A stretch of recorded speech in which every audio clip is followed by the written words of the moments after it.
The morning Grace Archer rode into Coldwater Creek with a dying horse beneath her and $17 stitched into the hem of her dress. Every soul on that dusty Main Street turned to look, and not one of them offered to help. It was the spring of 1878, and the town of Coldwater Creek sat like a stubborn old mule in the middle of the Texas Panhandle, too proud to move and too broke to matter much to anyone passing through. The land stretched out in every direction with the particular kind of indifference that only the frontier could manage, all rolling scrub and pale sky, and the distant suggestion of hills that never seemed to get any closer no matter how far you rode toward them. Grace had been riding for 2 days from the wreckage of her former life in Abilene, and the wreckage was not a figure of speech. There had been a real fire, there had been a real death, and there had been, as there always was in those stories, a man who had promised her the world and delivered considerably less than that. His name had been Daniel Archer, and she had loved him the way young women love men who seem larger than life before life has had a proper chance to test them. They had married in 1874 when she was 22 and he was 25, and they had built something small but honest in Abilene, a dry goods shop, a whitewashed house with a kitchen garden. A life that moved in the reliable rhythms of work and rest, and the quiet affection that grows between two people who share their days completely. Then Daniel had gone and borrowed money from men he should not have borrowed from, had made promises he could not keep, and the men he owed had come calling on a cold November evening in 1877 with torches in their hands and very little patience in their hearts. Daniel had died in that fire. The shop was ash. The house was a memory. And Grace had found herself standing in the street at midnight with the smell of smoke in her hair, and nothing left in the world but the horse in the stable, the $17 she had sewn into her dress hem out of some old instinct for caution, and a stubbornness so deep it might as well have been a second skeleton holding her upright. She had ridden west because west was the direction you rode when you had nothing left to protect and everything left to prove. Coldwater Creek was not what she had been hoping for, but it was where her horse finally gave out, dropping to one knee in the middle of the Main Street with a long, shuddering breath that told Grace the animal had given everything it had and was done giving. She climbed down slowly, her legs stiff from the saddle, her jaw set against the ache in every part of her body. She stroked the horse's neck and murmured something quiet to it, and then she straightened up and looked around at the faces watching her. A man in a barber's apron, a woman holding a basket of laundry who had paused in the act of hanging a sheet, 2 boys on the steps of the general store who had stopped there arguing to stare, and at the far end of the block, leaning against the post of what appeared to be a feed and supply store, a man in a worn brown hat who was watching her with an expression she could not quite read from this distance. Nobody moved to help. Grace reached down into her traveling bag, pulled out the small leather purse that held her $17, and walked toward the general store. She needed to know if there was work in this town. She needed to know if there was a place to sleep that was not the open ground. She needed to know a great many things, and she had learned by now that you did not wait for people to offer you information. You walked up and you asked. The woman behind the counter of the general store was named Mrs. Patton, and she was the sort of woman who kept her opinions filed neatly behind her eyes and retrieved them only when they could do the most damage. She looked Grace up and down with the unhurried assessment of someone who had seen plenty of desperate women come through a frontier town and had strong feelings about most of them. Passing through, Mrs. Patton asked, "Looking for work," Grace said. "Any kind of honest work. I'm a fair cook, I can keep books, I can sew, and I'm not afraid of hard labor." Mrs. Patton's eyes moved to the window where the dying horse was still visible in the street. "You've got a problem out there." "I know it," Grace said. "I'll need to see to him after I've found myself a situation. Is there a livery?" Down the end of the block past the feed store, Mrs. Patton folded her hands on the counter. "As for work, there's not much here for a woman on her own. The hotel takes on laundry women sometimes, but Mrs. Briggs has her full complement right now. The seamstress left last winter, so if you can truly sew, there might be something in that. But it wouldn't be enough to live on. Is there any ranch work? Grace asked. Cooking for a crew, keeping house. I'm not particular about the circumstances. Mrs. Patton tilted her head. You might ask Wallace Walker. He runs the Walker Ranch about 4 miles east of here. Lost his housekeeper last fall when she married one of his ranch hands. He's been making do since, which by all accounts means his crew has been eating badly and his house is in a state. But I'll warn you, Grace, what's your name? Grace Archer. I'll warn you, Mrs. Archer, Wallace Walker is not an easy man. He's fair, nobody'll say otherwise, but he's not easy. He doesn't make small talk, he doesn't make promises, and he won't tolerate laziness or dishonesty. If you go out there and you're not everything you say you are, he'll have you back in town before you can blink. Grace put both hands flat on the counter and looked at the older woman with the particular steadiness she had developed over the past months of losing everything and still refusing to fall apart. I am everything I say I am, she said, and I'll take whatever he's willing to offer. She bought a small measure of oats and some dried beans with 2 of her dollars, asked about the livery, and walked back out into the spring morning. The man in the brown hat was no longer leaning against the post of the feed store. When she got closer, she saw why. He was crouched beside her horse, running his hands along the animal's legs with the practiced attention of someone who knew horses well enough to listen to them. He looked up when her boots scraped the dirt. He had a face that had been out in the weather for a long time, all strong lines and sun-darkened skin, and a pair of pale gray eyes that were doing what Mrs. Patton's had done, but with considerably less judgment in them. He looked to be somewhere in his mid-30s, perhaps 34 or 35, with the lean economy of movement that came from years of real physical work. There was nothing showy about him. His hat was plain, his coat was plain, his boots were well-made but old. He was the kind of man who looked like he had come to some agreement with the land a long time ago and was satisfied with the terms.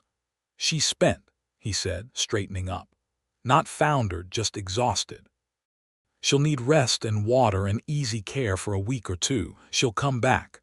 Thank you, Grace said. She looked down at the horse, then back at the man. You're Wallace Walker.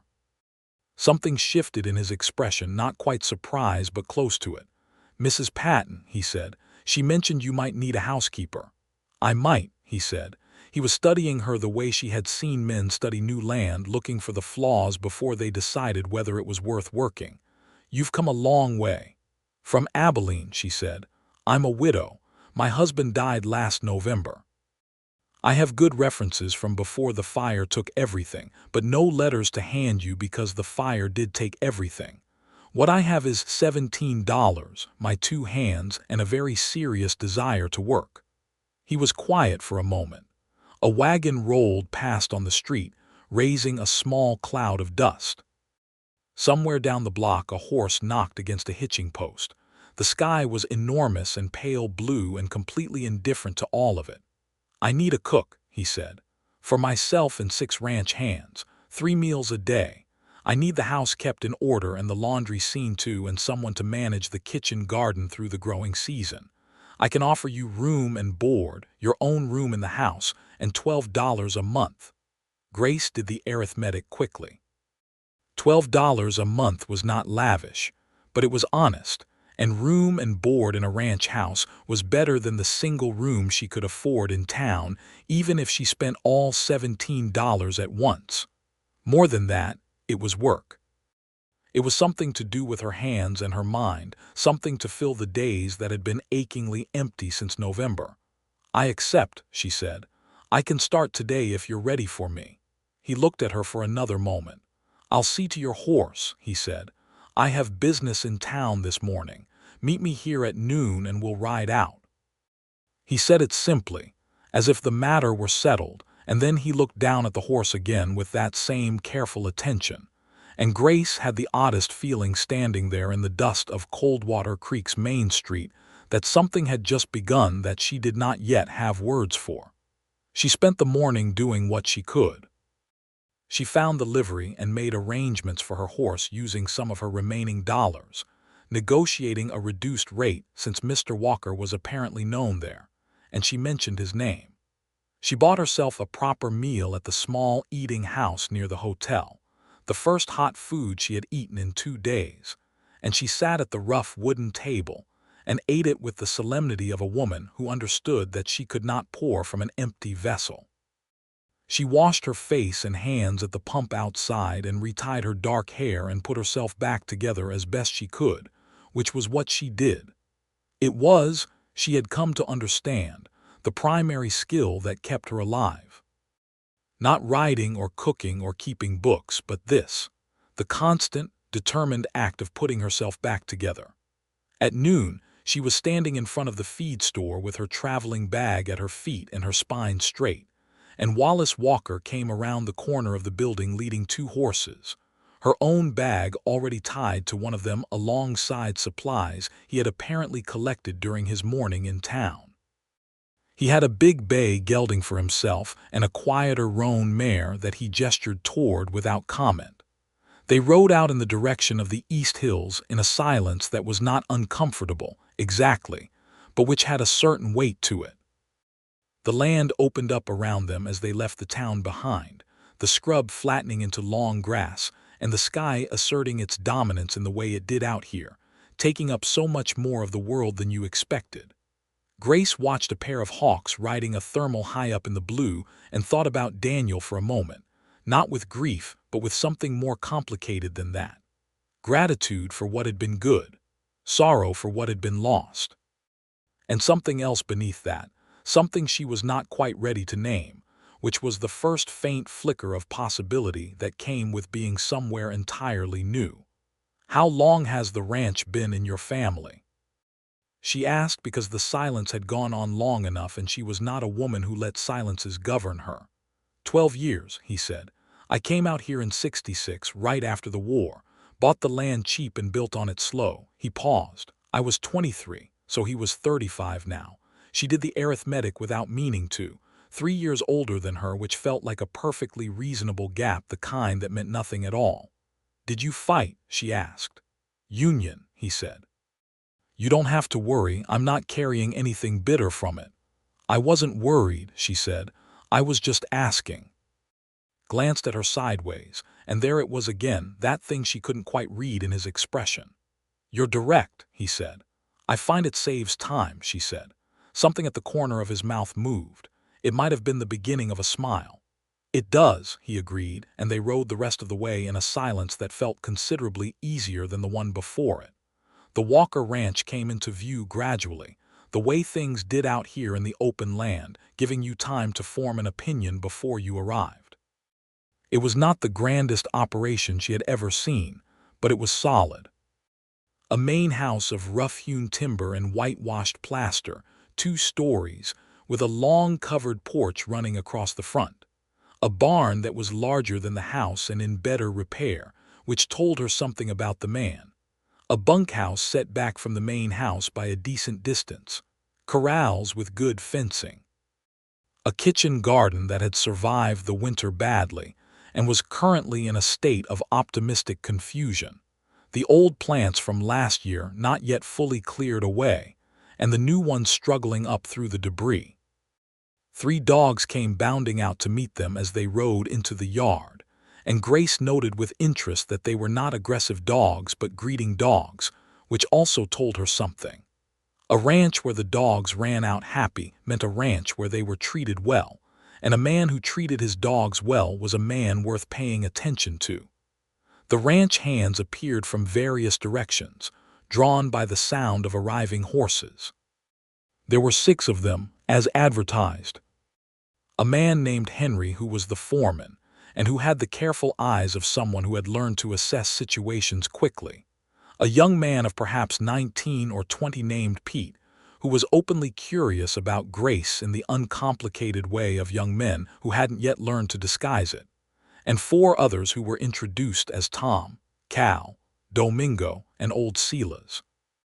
The latter being a man of perhaps 55 who had a magnificent white mustache and the demeanor of someone who had seen absolutely everything the frontier had to offer and had made his peace with all of it. "This is Mrs. Archer," Wallace said. "She'll be keeping house and cooking. Treat her with respect." He said it once simply, and then he was off his horse and leading the bay toward the barn, and the men were left looking at Grace with varying degrees of curiosity and wariness. She gave them all a nod and picked up her bag. "The kitchen," she said to Henry, who seemed like the one most likely to give her useful information. "Tell me what's in it and what's not in it, and then leave me to it." Henry almost smiled. "Yes, ma'am," he said. The kitchen was worse than she had expected and better than she had feared.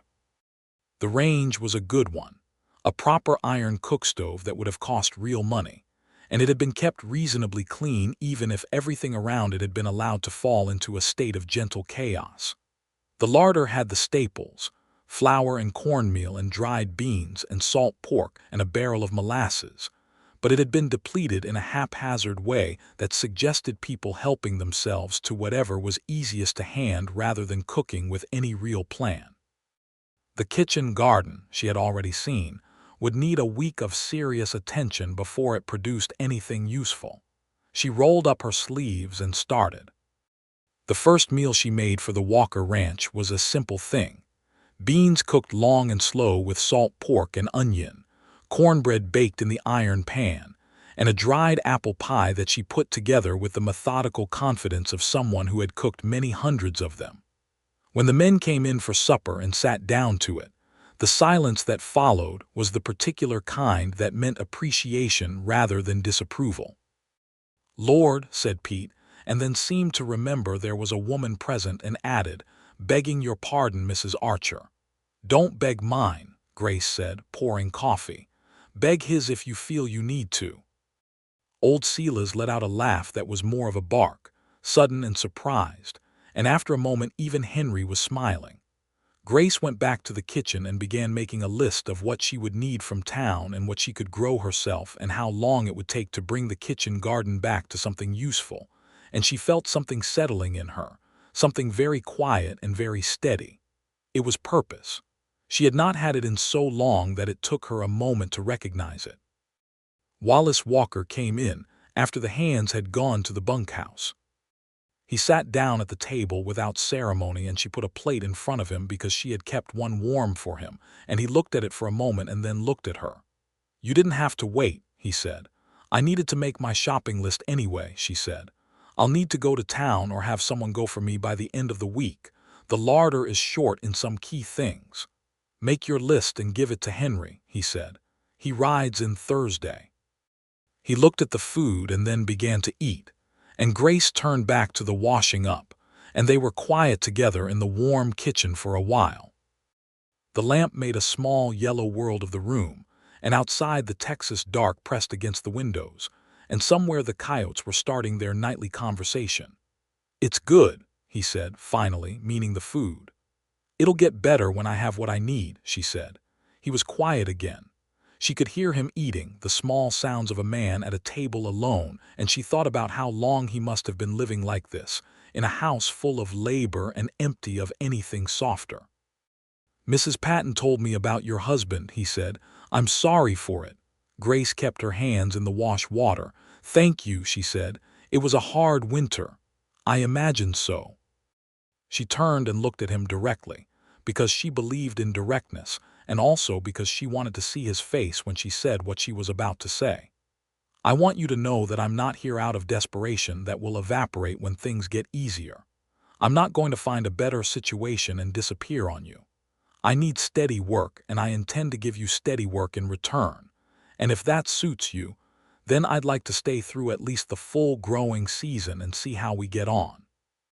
He met her gaze steadily. "That suits me," he said. "Good," she said, and turned back to the washing up.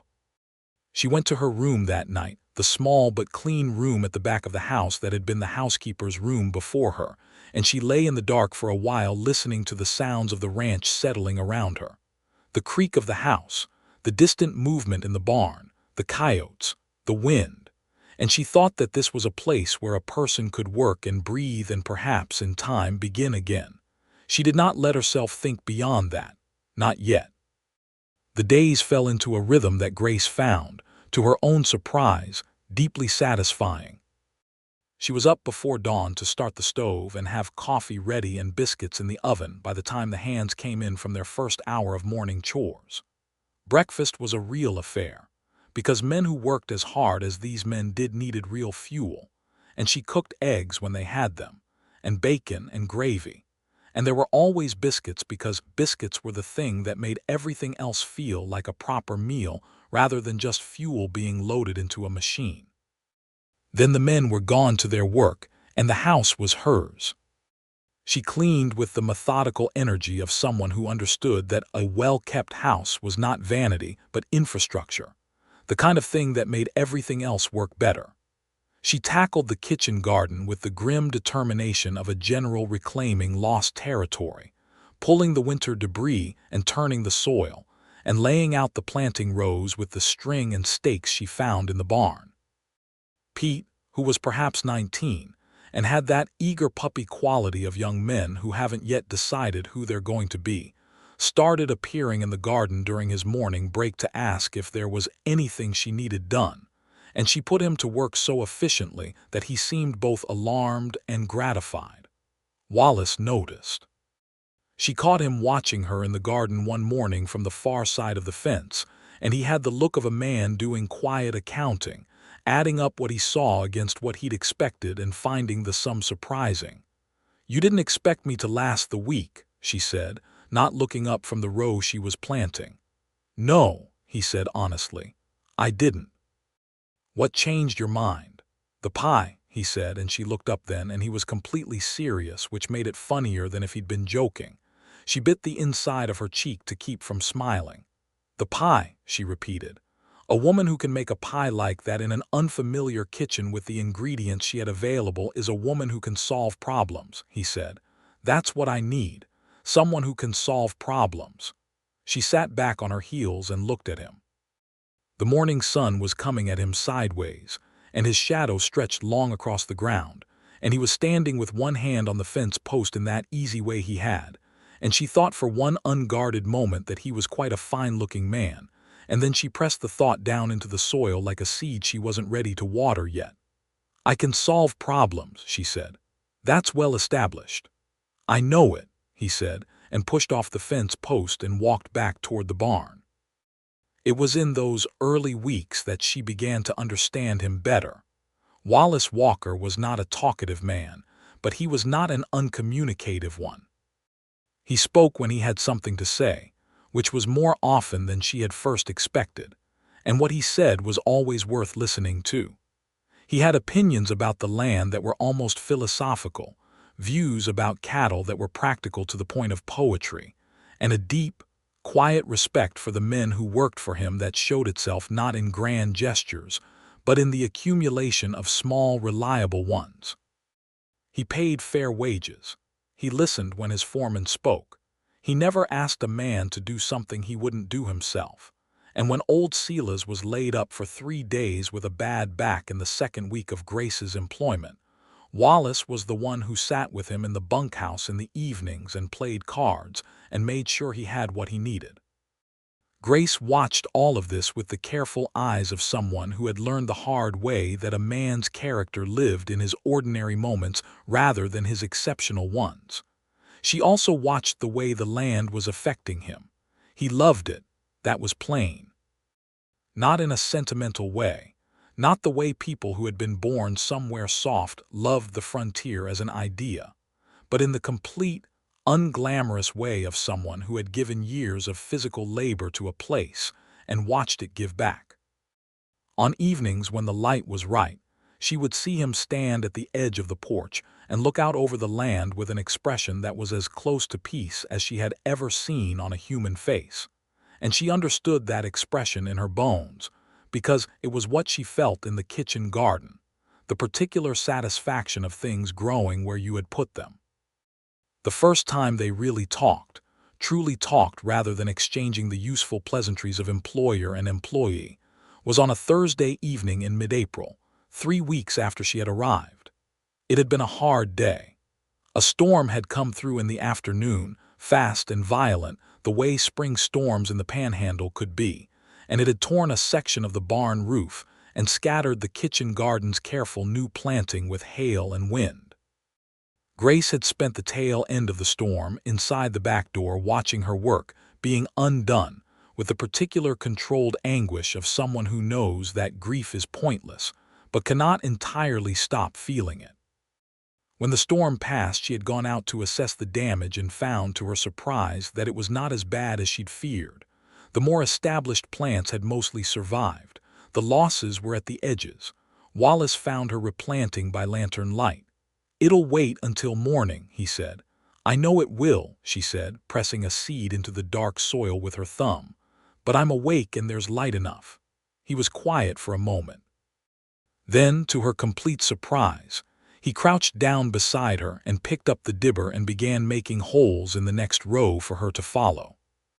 They worked together in the lantern light for perhaps an hour, not talking much but working in a rhythm that felt natural, handing things back and forth without needing to ask, the way two people do when they are paying attention to each other without making it obvious that they are. The night air was clean and cold after the rain, and the smell of wet soil was the richest smell in the world. And when they finally stood up and Grace stretched her back, she found him looking at her with an expression she was beginning to learn. "What happened in Abilene," he said. "The men who did it, were they held accountable?" It was not the question she had expected. She thought about it honestly. "No," she said. "Men with money and an absence of conscience rarely are." His jaw tightened. "That's wrong." "Yes," she said simply, "it is. I'm sorry it happened to you." She looked up at the sky where the storm had moved off east and left a field of stars so dense and clear it seemed almost unreal. "I think about it sometimes," she said, "whether I should have pushed harder for justice, whether I was a coward for leaving." She paused. "And then I think that leaving and building something new is also a kind of answer, maybe not the loudest one but an honest one." He was quiet, but it was a listening quiet, so she kept going. "Daniel was a good man," she said. "He made a bad mistake and he paid for it more dearly than he deserved. I don't want to spend my life in the shadow of someone else's bad decision. I want to make something that's mine." The words surprised her a little, not because they were untrue, but because she hadn't quite put it together like that before, not out loud. She looked at Wallace and found him watching her with those gray eyes that had the quality of still water, deep and quiet. "That makes sense to me," he said. "That's exactly the kind of thing that makes sense to me." They walked back to the house together, and Grace thought that something had shifted between them, something small but real, like a door that had been closed without being locked, and someone had just tried the handle and found that it opened. Spring deepened into summer and the kitchen garden became a source of genuine pride. Grace had a way with growing things that surprised even her, some instinct for what soil needed, and when water was too much or too little, and by June the garden was producing in abundance. Fresh beans and squash and tomatoes appearing on the table changed the quality of life on the Walker Ranch in ways that were hard to articulate but impossible to miss. The men ate better than they ever had, and they knew it, and their knowing it created a warmth in the household that was different from before. Grace was part of that warmth, but she was also learning to be careful with herself. She noticed things she had no business noticing, like the way Wallace's hands looked when he was working the leather of a bridle, big and sure, and gentle with the same concentration she saw in everything he did. She noticed the sound of his boots on the porch boards in the evening.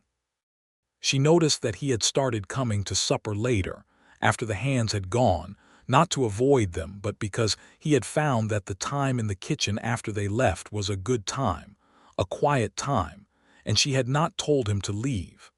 She did not let herself follow these observations to their logical conclusion. She had been a widow for less than a year. She was on her own for the first time in her adult life, which meant she did not yet fully know herself without someone else defining her, and she was not going to make the mistake of filling that empty space with the first decent man who had a warm kitchen and gray eyes and a careful way with horses. But she was paying attention. She was absolutely paying attention. It was Henry who noticed first. Henry was the foreman and foremen had to be observant. It was the fundamental requirement of the job, and Henry had the additional quality of genuine intelligence working alongside the observational habit. He appeared beside Grace one afternoon when she was pinning laundry on the line and stood there long enough that she knew he had something to say. "You know he's a good man," Henry said. Grace did not pretend to misunderstand him, because she had too much respect for Henry's directness to respond with pretense. "I know it," she said, clipping a shirt to the line. "He hasn't been," Henry paused, choosing his word, "easy since his wife died. That was 5 years ago. He's been fair and he's been steady and he's done everything right by the ranch and the men, but he's been alone in a way that I think was starting to do him damage." Grace stopped and looked at Henry. "He was married." "Sarah," Henry said. "Fever. It took her fast, 2 weeks from sick to gone. They hadn't been married 3 years." He paused. He blamed himself for a long time. She'd wanted to go back east and he'd thought the frontier would be good for her, and then it killed her. That's the kind of thing a man carries. Grace was quiet, absorbing this. It reoriented things slightly. It explained the weight in him, the particular quality of his self-containment, the way he moved through his life with such deliberate care, as if he had learned that things could be taken quickly and was managing his investment in them accordingly. "Why are you telling me this?" she asked. Henry shrugged. "Because you're smart enough to use the information correctly," he said. "You're not going to go in there and try to fix him or mother him or rush him. You're just going to know that there's a reason he's the way he is, and that'll change how you see things." Grace looked at the sheet on the line, bright white in the summer sun. "You have a lot of faith in my judgment," she said. "I've been watching you for 2 months," Henry said simply, and walked away. She thought about it all afternoon and through the preparation of supper, the steady work of her hands giving her mind space to move. She thought about Sarah, a woman she would never know, who had loved this land or not loved it, who had died in it too young. She thought about Wallace carrying that for 5 years, and about herself carrying Daniel for less than a year, and about the difference between carrying something as a punishment and carrying it as a tribute, which was perhaps the distance between grief that healed and grief that didn't. That evening when Wallace came to the kitchen after supper, she put a cup of coffee in front of him and sat down across the table from him, which she had not done before. He looked at her with mild surprise. "I heard about your wife," she said. "Sarah. Henry told me." She met his gaze steadily. "I'm sorry, and I want you to know that I understand the kind of sorry it is, not the kind you say because you're supposed to, but the kind that means you know something about that particular weight." He was very still. He looked at his coffee cup for a long moment, and then he looked at her, and something in his face was different, something open that was usually closed, not dramatically, not with any kind of performance, just quietly. "She was good," he said. "She was genuinely good. There aren't enough of those in the world." "No," Grace agreed, "there aren't." "Do you think about your husband?" he asked. "Every day," she said honestly. "Less now than when I first came. The shape of it is changing." She turned her coffee cup in her hands. "The first thing I thought when I saw your kitchen garden was that Daniel would have laughed at it. He couldn't grow a thing. He killed every plant I ever put in his path. It was his one great failing." She felt the corner of her mouth move. "I thought it, and it made me sad, and then it made me laugh, just a little, just inside. That's how I know I'm coming back to myself." Wallace was watching her with something she was learning to identify as his full attention, which was different from the partial attention most people gave you. When Wallace Walker was listening to you, he was listening with everything, and it was a disconcerting quality until you got used to it, and once you were used to it, you found that you missed it when it was absent. "Thank you for telling me," he said. "Thank you for listening," she said. They were quiet for a moment, but it was the best kind of quiet, the kind that 2 people can only inhabit together when they have earned the right to it. The summer deepened. The days were long and punishing in the heat of the Texas summer, the kind of heat that had a physical presence like a wall you had to walk through, and the work on the ranch intensified with the season. The cattle drive preparation began in earnest in July, Wallace and Henry planning the route and logistics with maps and argument, and Grace found herself involved in it in a way she hadn't expected, because someone had to plan the provisions for the men who would ride, and that someone, it turned out, was her. She threw herself into it. She had kept books for the dry goods store in Abilene, and she understood inventory and logistics better than most. And she and Henry spent a long afternoon at the kitchen table with paper and pencil working out what 12 men would need for 18 days on the trail and what it would cost, and where the best places to resupply were. When she was done, she took the list to Wallace, and he read through it with his careful attention and then looked up at her. "How did you know about the crossing at Plum Creek?" he asked. "About the general store there." "I asked Domingo," she said. "He's ridden that route before. He knows where the good water is and where it isn't, and he knows which stores are honest and which ones will shortchange you if you don't know what you're looking for." Wallace looked at her for a long moment. "You talked to Domingo?" "Of course I do," she said. "He works here. He knows this land. Why wouldn't I ask him?" She said it simply, as a statement of the obvious, and she saw something in Wallace's expression that was warm and sure and directed entirely at her, and she felt it like sunshine on the back of her neck. She should explain something about Domingo, because it mattered, and because the world was the world. Domingo Reyes had been born in Mexico and had come north as a young man, and he was one of the best horsemen Grace had ever seen. A man of quiet competence and unexpected humor who spoke English precisely, and with great care, the way you do when you have learned a language that was not given to you at birth. He was treated well at the Walker Ranch, better than she had seen in other places, but the world beyond the ranch fences was not always as fair to him, and Grace had noticed this and been angry about it in the frank way she was angry about injustice when she saw it. She made a point of seeking his counsel on things he knew about, and she made sure the other hand saw her doing it, because sometimes the way you signal that something is right is simply by doing it plainly and without ceremony. Wallace had noticed. He said nothing about it directly, but she saw it register. The cattle drive left in the last week of July, taking Wallace and 5 of the hands east, leaving Henry and old Silas and Pete to look after the ranch, with Grace keeping the house and cooking and watching the garden through the worst of the summer heat. It was the first time since her arrival that she and Wallace had been separated for more than a day, and she was not prepared for the particular quality of his absence. She did not miss him in the way she might have expected, not in the sharp, anxious way of someone attached to a person they were afraid to lose, but in the deeper, quieter way of missing something that had become foundational. The kitchen felt different in the evenings without his footsteps on the porch. The table looked different without the cup she poured for him. She found herself saving observations for him, interesting things that happened during the day, the way a particular sunset had looked over the back pasture, a funny thing Pete had said that she thought would make him smile.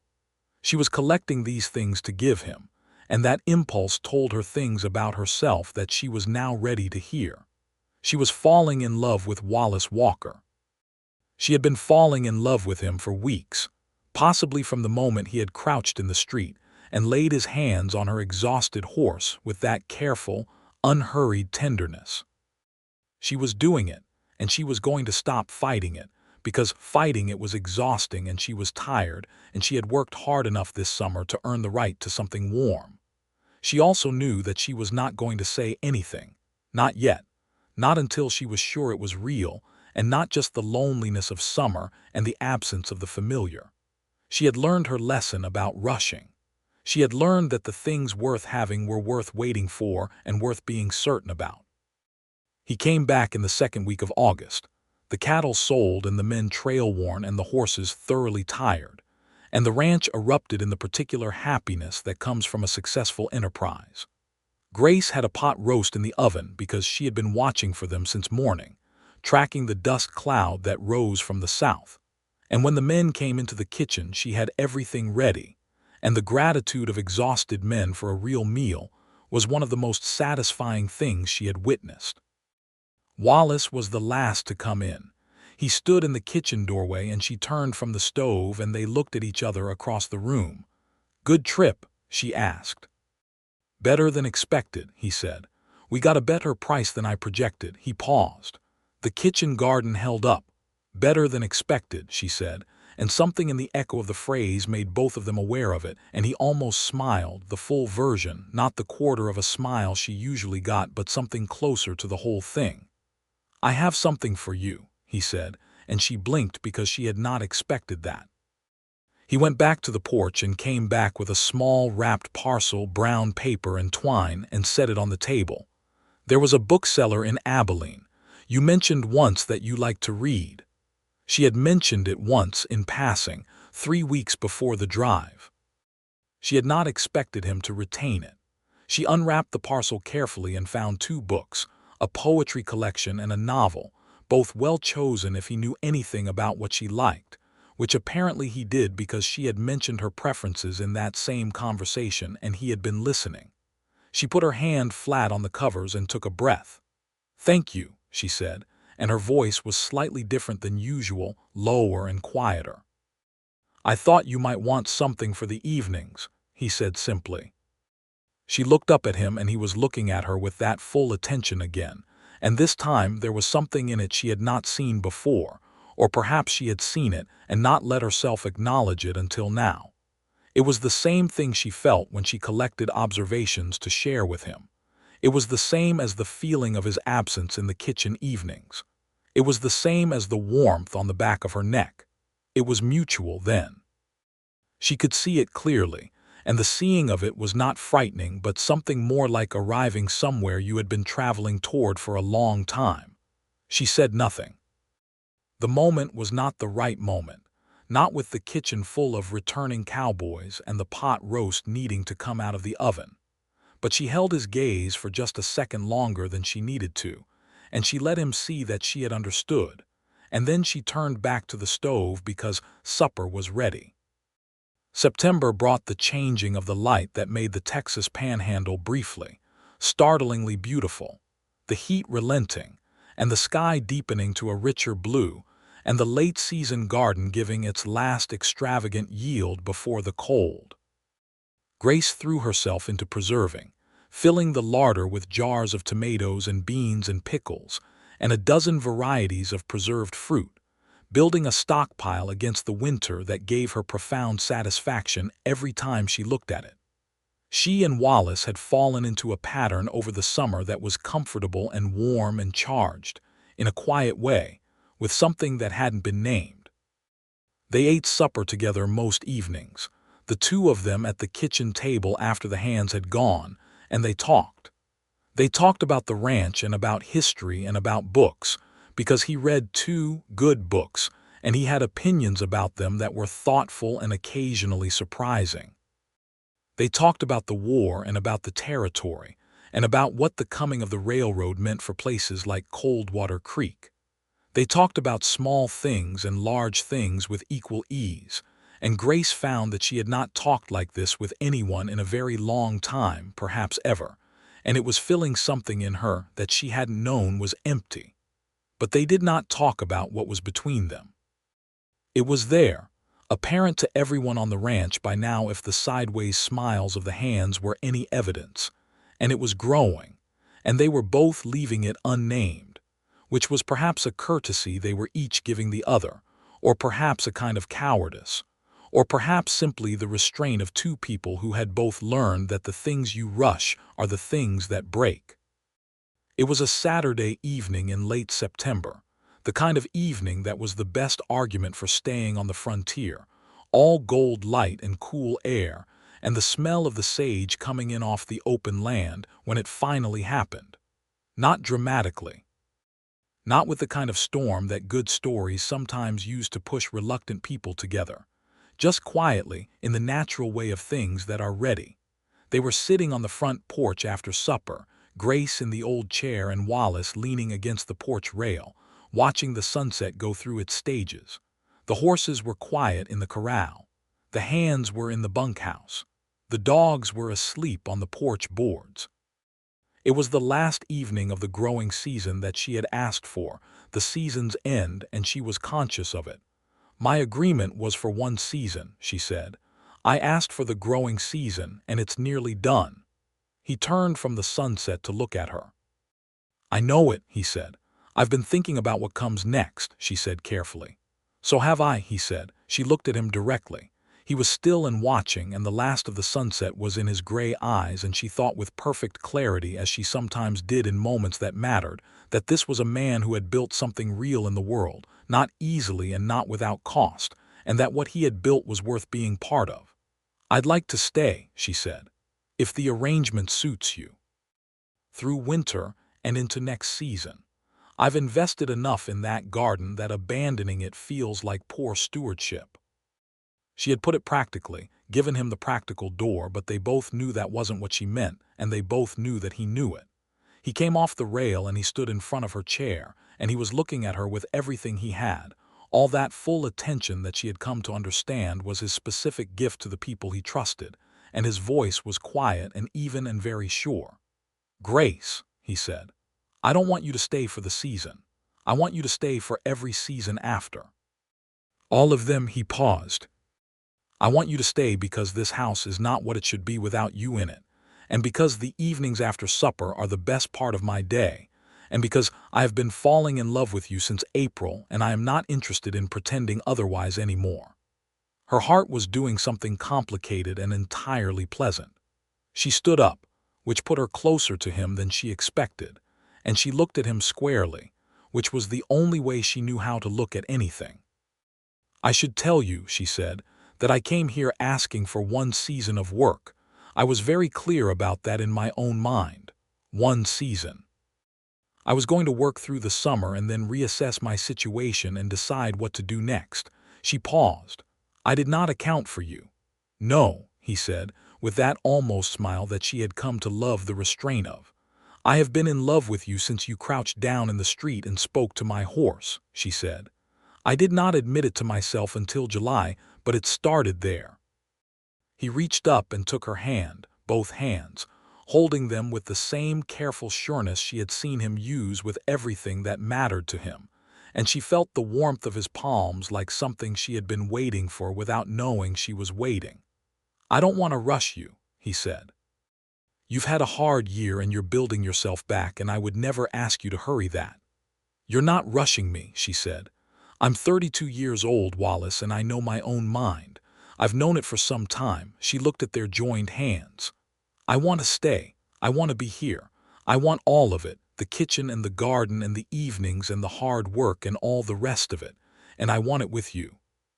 He kissed her then, simply and honestly, without ceremony or hesitation, the way he did everything that mattered, and she kissed him back with the equal simplicity of a woman who had decided something and was carrying it out, and the old dogs on the porch boards snored through the whole thing without stirring, and the last of the sunset slipped away, and the enormous Texas stars came out one by one overhead.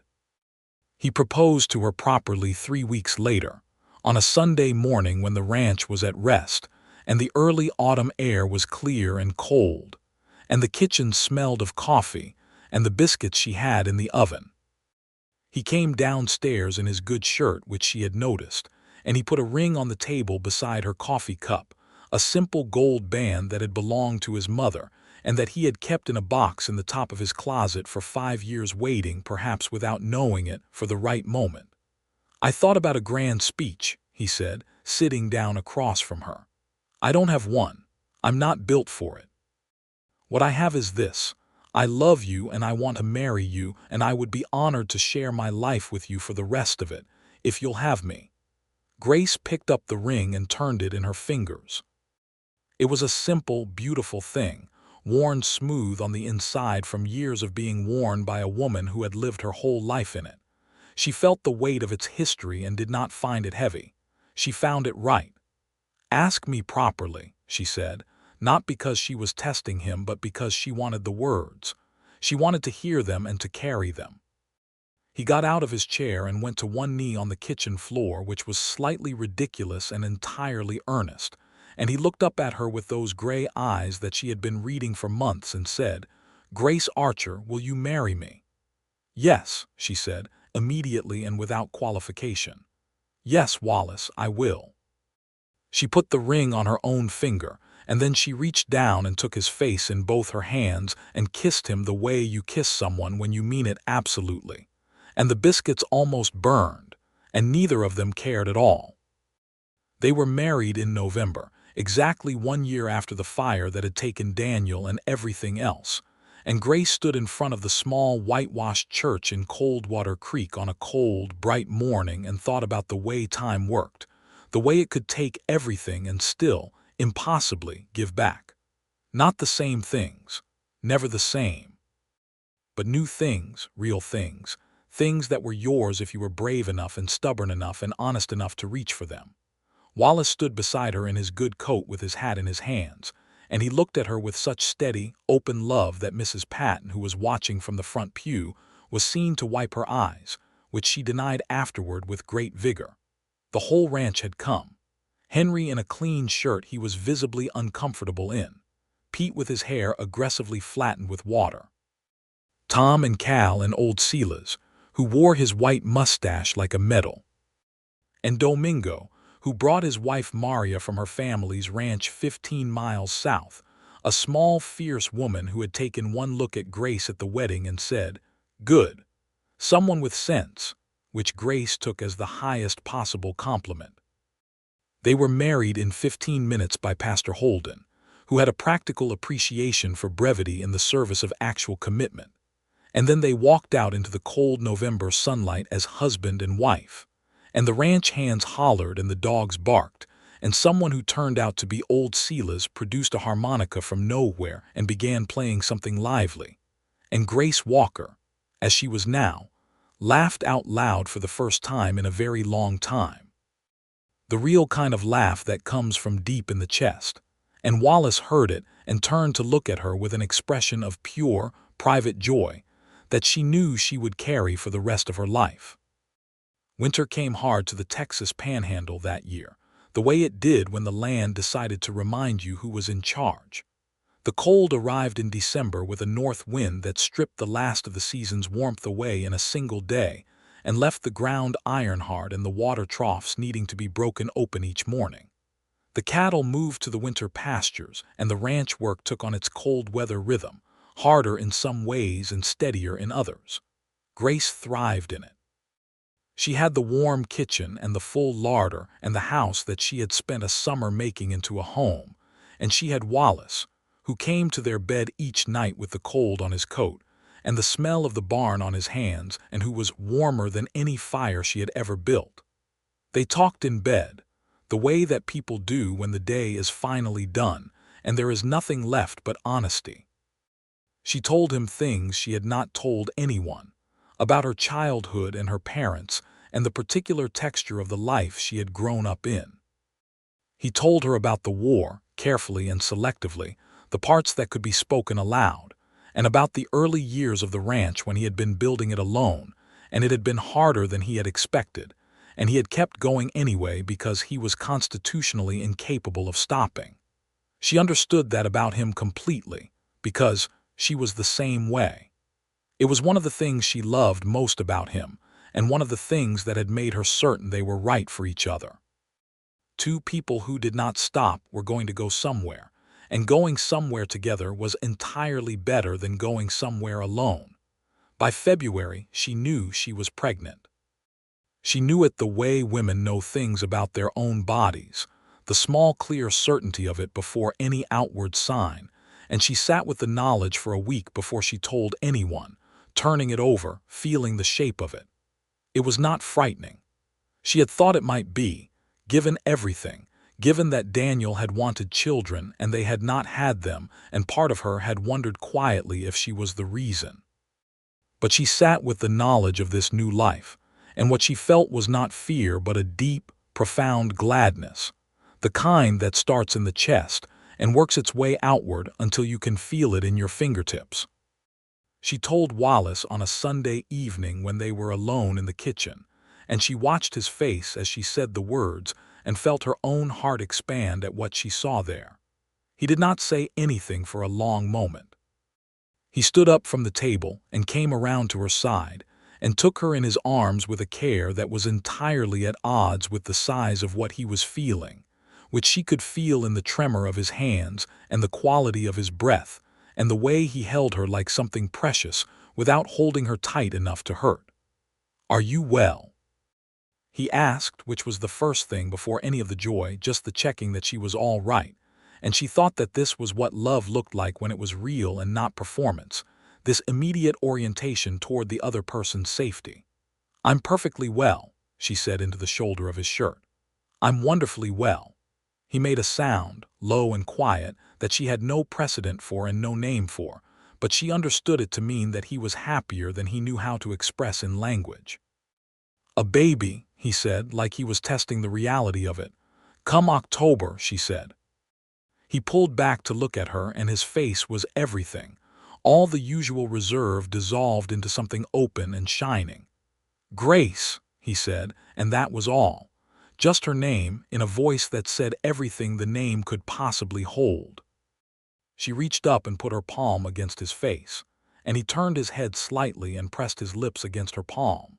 And she thought that this was the place where she was supposed to be, not because she had been brought here by some larger design, not because anything had been fated or planned, but because she had made choices and he had made choices, and those choices had led to this kitchen on this winter evening, and to this extraordinary, ordinary happiness, and that was better than fate.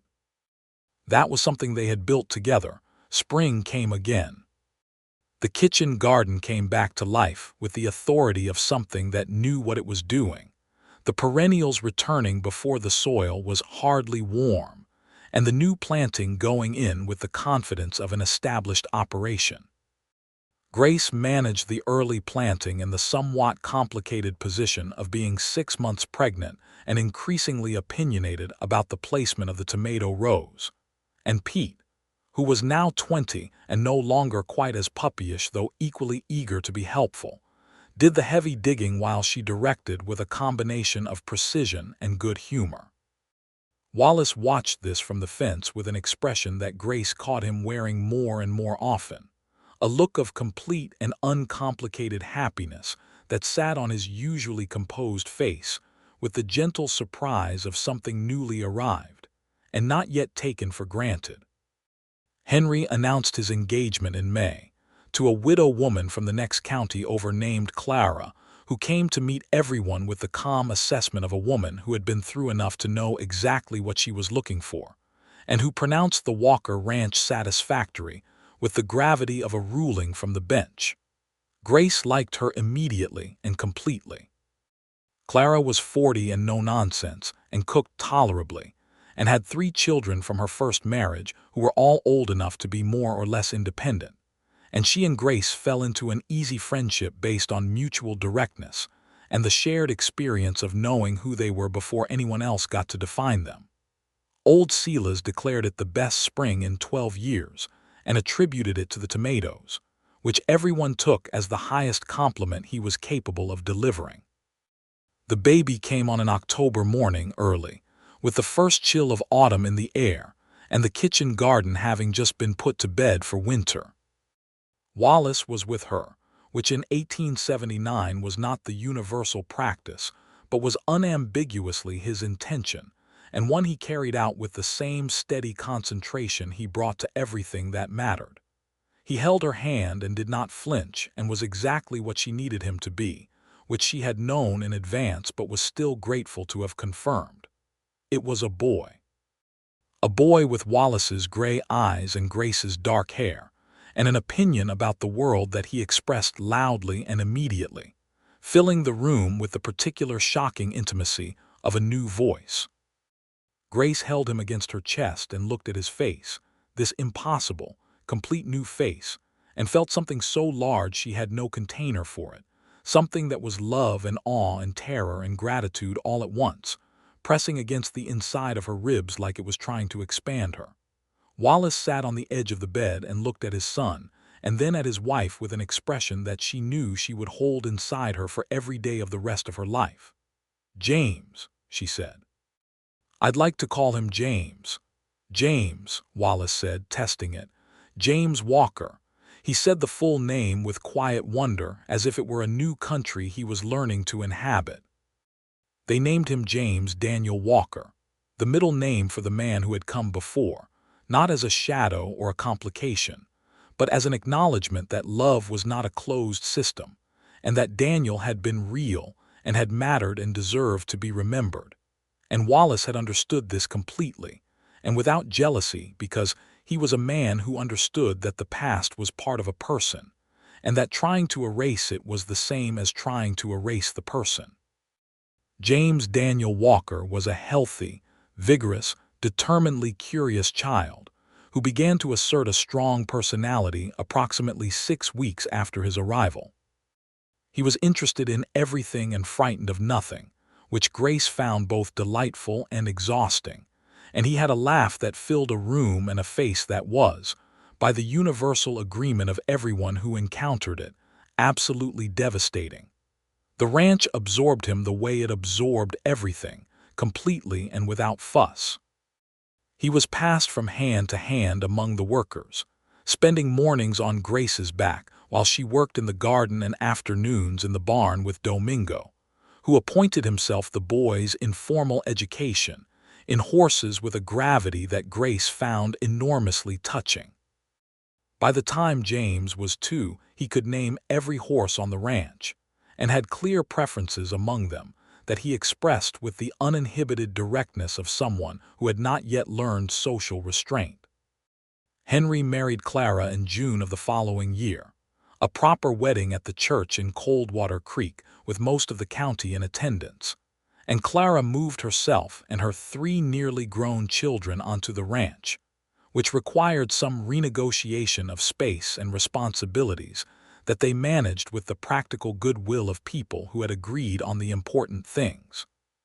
Clara took over some of the household work with an energy that Grace welcomed, partly because James was 17 months old and demanding, and partly because she was pregnant again, which she had told Wallace on their first anniversary with the calm certainty that this was simply what their life was now, abundant in every way she had not dared imagine. The second baby was a girl. She came in the dead of winter, February, small and fierce and decided, with Grace's dark eyes and a manner that announced itself immediately as belonging to someone who was going to require a great deal of respect. They named her Ruth Alice, Alice for Wallace's mother, and she was from the beginning her brother's opposite in temperament. Where James rushed at the world, Ruth assessed it first. Where James was loud, Ruth was quiet. Where James befriended everything indiscriminately, Ruth chose carefully and then held on with both hands. She was, everyone agreed, absolutely her mother's daughter. James adored her with the complete, uncomplicated devotion of a big brother, who has no idea, yet, that he is not supposed to be this enthusiastic about a baby, and followed her progress with the proprietary interest of someone who felt personally responsible for her success in the world. Ruth, for her part, regarded her brother with the slightly exasperated fondness of someone who had not asked for this level of attention, but had decided to accept it. Coldwater Creek grew in those years, the way frontier towns grew when enough people decided they were staying. A new school went up in 1881. A real school with a proper schoolteacher brought out from Missouri, and Grace put herself on the committee that organized it and contributed substantially to the planning and the practical, efficient way she had of making things happen when they needed to happen. The teacher, a young woman named Miss Fowler who was 23 and somewhat unprepared for the specific realities of frontier teaching, found Grace Walker to be the most useful person in the county and said so directly, which Grace appreciated enormously.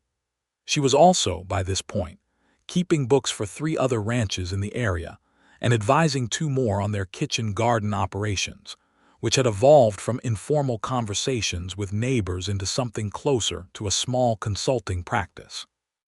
Wallace watched this expansion with the quiet pride of a man who was not at all surprised by it but was deeply pleased. "You're building your own thing," he said one evening.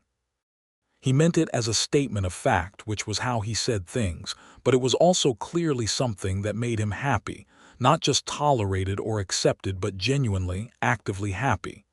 I said I wanted to make something that was mine, she said. You did, he said. I remember. She looked at him across the table where the lamp was making its small world, and the house was quiet around them. James and Ruth asleep upstairs. The sound of the wind against the windows doing the thing it did in winter that was both lonely and contained. They were 36 and 37 now, two people who had come to each other through loss and arrived somewhere neither of them had expected, and she thought that this was the truest thing she knew about the world.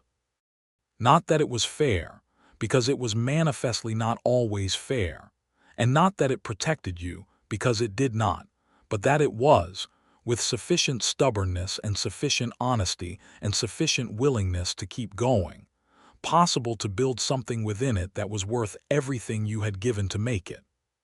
She reached across the table and took his hand, and he folded his fingers around hers in that sure, careful way, and they sat together in the lamplight while the wind moved outside and the children slept upstairs and the ranch settled into the cold night around them. Do you know what I think about sometimes? She said. Tell me, he said. That morning in Coldwater Creek, standing in the street with a dying horse and $17 and no plan beyond the next hour. She shook her head slightly. I was so frightened, I didn't show it, but I was. I know, he said. I could see it in the way you held yourself. Like you decided that falling apart wasn't an option, not because you weren't afraid, but because you'd made a rule about it. She looked at him. You could see that. I could see you, he said simply. She pressed his hand. You crouched down beside my horse. You didn't say anything to me, you just went to the horse and you were so careful with her. That's when I thought this is someone worth knowing. He was quiet for a moment, and she could see him going back to that morning the way you can see a person's eyes doing the work of memory. You were the most determined person I had ever seen standing in a street, he said. Like the town could come apart around you and you would still be there at the end of it, looking for the practical next step. The practical next step was finding work, she said, and the practical next step after that was you. He almost smiled, the full version which she had been getting reliably for years now, and which still did what it had always done to her, which was make her feel like the sun had come out specifically for her benefit. I asked you to stay for every season, he said. You did, she said, and here we are. Here we are, she agreed. Outside, the wind shifted and the house creaked in the particular way it had when the night was going to be very cold, and somewhere in the barn one of the horses moved. Upstairs, James made the small sound he sometimes made in his sleep, something between a sigh and a laugh, and Grace tilted her head toward the ceiling instinctively, listening, but it passed into silence and he was still. She turned back to the man across the table, the man with the gray eyes and the careful hands and the deep, reliable love that had changed the shape of her life as surely as water changes stone, not quickly, not with drama, but completely all the way through. Every season, she said. I'm staying for every season. He brought her hand to his mouth and pressed his lips against her knuckles, and she felt it in the whole length of her, the full certainty of being somewhere you belong. The spring came, as it always did, with the particular insistence of something that had never had any doubt about itself. The kitchen garden woke up in its established way, the perennials ahead of everything else, the new planting going in row by careful row.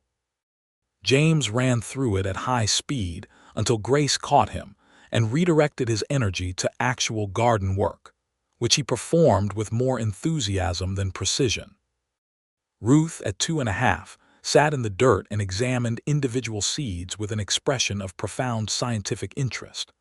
Domingo's son, a boy of 4 named Carlos who had come to live on the ranch with his father after Domingo's wife passed the previous autumn, played alongside James with the same heedless joy, and Grace watched them from her knees in the garden with her hands in the soil and the sun on the back of her neck. She was pregnant again. 3 months, maybe 4. She had not told Wallace yet, was saving it for the right moment, turning the knowledge over like a stone that caught the light differently depending on how you held it. She did not feel the need to rush it. There was no longer any urgency about any of it, no sense of time running out or chances disappearing. She had arrived at the place where you understood that good things were not finite, that love did not diminish when it was distributed, that the world was large enough and life was long enough, if you chose right and worked hard and held on, for everything that mattered. She told him that evening after supper, the children asleep and the house quiet, sitting across from him at the kitchen table by the lamp. She said it the way she said everything important, plainly and directly, and watched his face do what it always did when she gave him something irreplaceable. He came around the table and she stood up and he held her for a long time without speaking, and she put her face against his neck and breathed in the smell of him, sun and leather, and the particular clean smell she would know in any darkness. And outside the Texas night was doing what it always did, enormous and indifferent and full of stars. And inside the lamp was burning and the children were sleeping and the garden was planted and the house was theirs. She had come to Coldwater Creek asking for one season. She had been given something she could not have named or imagined on that first day, something so complete and so continuing that it had become the shape of her life itself, every season folding into the next, spring into summer, into autumn, into winter, and back around again. The same land and the same man and the same love that grew instead of diminishing, putting down roots the way her garden did, the kind that went deep enough to hold through anything. She had asked for work. She had been given everything. And somewhere between the kitchen table and the covered porch and the wide open sky of the Panhandle and the particular gray of her husband's eyes at the end of a long good day, she had built something that was wholly and entirely and beautifully hers. Not what she had lost, not a replacement or a consolation, but the thing itself, whole and present and permanent, the life she had ridden into a strange town with $17 in her hem to find, not knowing she was looking for it. She had found it. She was keeping it, and every season after this one she intended to keep it still.